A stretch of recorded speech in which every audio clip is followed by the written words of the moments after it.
Hey, I'm Tim Sevenhuysen, and in this video I'm going to talk about the right and wrong ways to call plays in League of Legends using Team Vitality from the EU LCS as an example. I've picked Vitality because I just wrote about them in my off-season game plan series. I'll put a link to the article in the description below if you want to read it.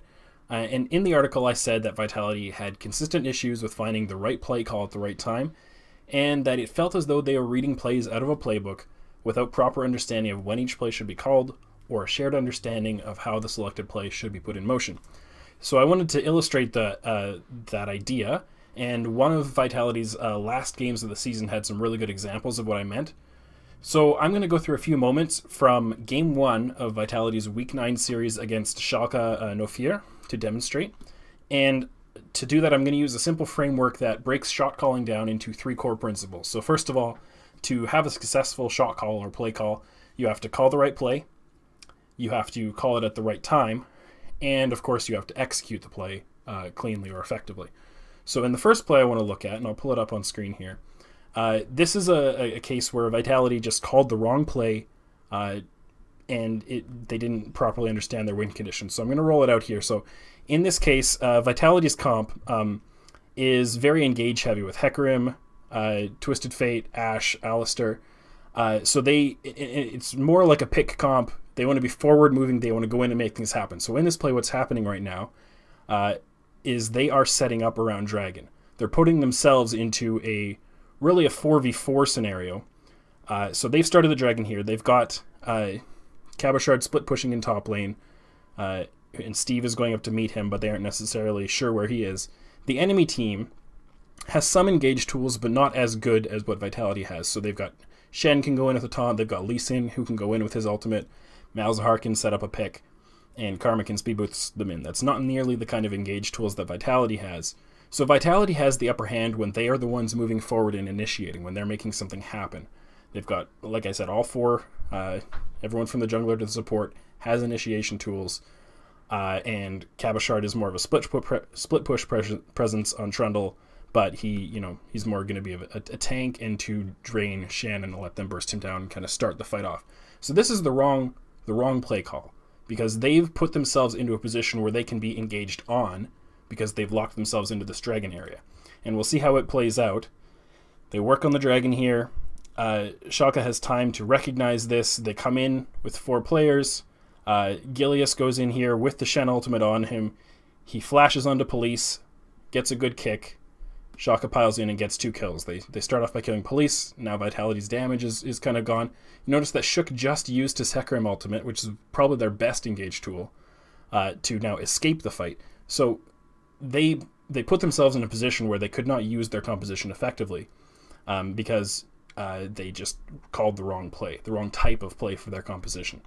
This may have worked out if it was meant to be a bait, and if they had recognized right away when Schalke was approaching and turned out of the pit with all of their engaged tools and tried to jump on somebody and start a fight. Maybe that's what they thought they were going to do, but that's not how they played it out.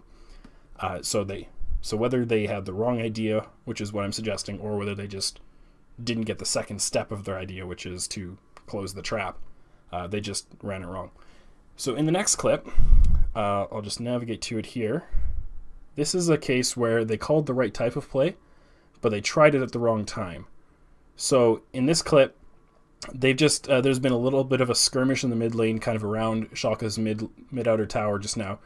You'll see that Vitality has all kinds of wards here. Hopefully you can see that. So they've seen Schalke moving up from this mid lane area. They've seen at least a few of them moving into Vitality's jungle, hoping to get in, place some vision, and get some information. So Vitality set a brush trap. They've got Shook up near the top lane, they've got Cabashard in the bottom lane without teleport, and the other 3 of them feel they can jump out of the brush and create a pick. So this is the right type of play. They have a pick comp. They can try to pick off a stray champion and get an advantage that way with all of their crowd control. But with this vision, and they know that they do not have the number advantage because Shook is not there, and they should have known this is the wrong situation to try to call this play. They also know that Steve still has his Shen ultimate off of cooldown, so it's going to be that much harder to pick off a single target. So we'll see how this plays out. They jump out of the brush here, go onto Sprattle. Steve saves him with the Shen ultimate, Fox goes in with his Malzahar ultimate, and again they pick off Police as the first target, and this ends up not going in Vitality's favor the way they hoped it might, just because they didn't recognize the situation correctly. Right play, wrong time, so the execution didn't really matter. This is just a 1-1 trade, but you know, it could have gone a lot worse for them, and I just think it was the wrong play call. The next play, so we're getting kind of a little better as we go here. So that was at least the right kind of call. And to be fair, it might have been able to work out for them on some level. But in the next play, this is a case where they called the right play at the right time, but they didn't execute it the way they needed to. So this is, I think, the best example of Vitality kind of having some kind of academic understanding of their playbook, but not really an on-the-ground understanding of how to put it into effect in a clean way. So what we've got right now is, this is very early in the game, it's only 4 minutes in. Shook on Hecarim has invaded the jungle while Cabochard has his lane pushed. So this is a very classic, very simple idea, is that the jungler invades when his lane is pushed forward. That allows him to protect from a gank. It gives him safety on his invade in case he comes across the enemy jungler. Now the top laner can rotate down and help support him and get him out of the jungle safely. They can get some vision in. They can do all kinds of things like this. So that's what they're trying to do here. Shook is in here. He's stealing the blue buff. And Cabochard pushes really far. And you'll see the way this rolls out. Now Gilius, and this is a little tricky, he comes through the middle lane while Fox has the lane pushed up really far, so Vitality don't see him. Now Vitality have a ward right here in Schalke's jungle. And that makes Shook a little bit overconfident, thinking that he will see Gilius coming because he didn't expect the rotation through the mid lane. But regardless, the problem here is that on the execution, because like I said, I think this is the right call and it's at the right time. The wave's in the right position and it's the right situation of the game. But Shook isn't really deep. He's working on the Gromp. Meanwhile, Cabochard has stepped all the way forward and he's standing right on the edge of turret range. And that means that if Shook now encounters Gilius in the jungle, Cabochard has to run either through tower, which is not a good idea, or he has to run all the way up around the top here, come through the river, and they have a long way to go before Cabochard and Shook join forces. Or if Gilius somehow has made it past this ward and comes into the top lane to gank Cabochard, which he's put himself in a very dangerous position for since he's standing so far forward. Now Shook, since he's all the way at Gromp, has a long way to go and help on a counter gank. So they've not agreed on where the top laner and the jungler should be standing.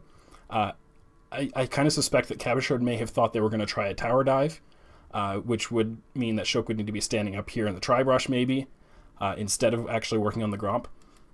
So there was some miscommunication some way or other. They almost see Gilius in this ward here, but then he chooses differently. He sees that Cabochard is so easy to gank, plus his health is low. He should not have been standing that far forward. He probably took a tower shot or two. So now they finally see Gilius. Now Shook is way too far away to help. Gilius gets into Cabochard, and they get the first blood gank. Meanwhile, Shook is kind of indecisive. He doesn't know whether to come up and help or what to do. So that was the right play at the right time, but they mis-executed because Cabochard and Shook didn't agree on what they were trying to accomplish in that scenario. Was the main goal the invade and the counter jungling, in which case Cabochard needed to back off and be ready to support his jungler? Was it a dive, in which case Shook needed to be doing something different? Maybe they were going to dive, but Cabochard took too much tower damage, and so they kind of called that off. I'm not sure, but they, one way or another, they executed that wrong. But finally, Vitality didn't only make mistakes. They did also have some positive plays. So we'll look at one that is an example of when it does work out correctly. So again, the right type of play for this comp is look for forward-moving actions. So pick-offs, ideally. You could also go for teamfight engages if the situation is right.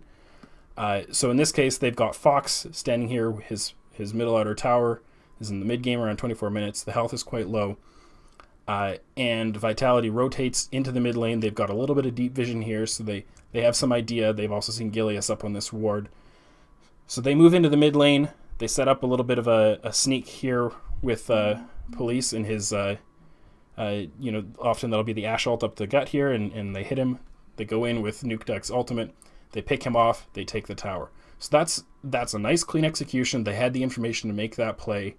Unfortunately, they didn't have top lane pushed, so they're going to lose a bunch of pressure there, and they can't I don't think they end up catching up here to do anything there, but they got the kill, they got the tower because they made the kind of call that their comp needed to make. They did it at the right time when they were in position. They knew they had some information from wards about where Gilius was standing, where Steve was in bottom lane, and they executed it cleanly. So this is just kind of a progression of what it means to try to make the right call, make it at the right time, and then execute on it. And all of these things need to happen for a play to work effectively, and that's something that Vitality as a team struggled a lot with, as this game shows. And I believe, if I double check it, they did go on to lose this game just because they were inconsistent about it.